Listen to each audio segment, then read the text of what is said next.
अस्सलाम वालेकुम, मेरा नाम फ़हद है। आज मैं आपको बताऊंगा कि फ़ेसबुक में एक मैसेजेस किस तरह से करते हैं अपने फ्रेंड्स को।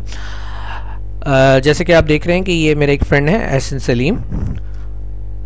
मैंने इनकी प्रोफाइल ओपन करी। प्रोफाइल ओपन करने के बाद यहाँ एक मैसेज का ऑप्शन है। जैसे ही हम इसको क्लिक करेंगे एक प्लेटफॉर्म, एक सिनेरियो ओपन हो जाएगा जिसमें हम उनको मैसेज कर सकते हैं। एक पूरा पेज ओपन हो जाएगा जिसमें हम उनको कुछ भी मैसेज टाइप करके उन तक पहुंचा सकते हैं। Like hello, how are you. Reply के बटन के ऊपर क्लिक करेंगे तो ये मैसेज उन तक डिलीवर हो जाएगा। अगर आप चाहते हैं कि ये मैसेज उनके मोबाइल फ़ोन पर जाए तो यहाँ एक छोटा सा सेल फ़ोन बना हुआ है, इसके ऊपर अगर आप क्लिक करेंगे तो ये मैसेज उनके सेल फ़ोन के ऊपर चला जाएगा और इस तरह उनको मैसेज मिल जाएगा। Thank you.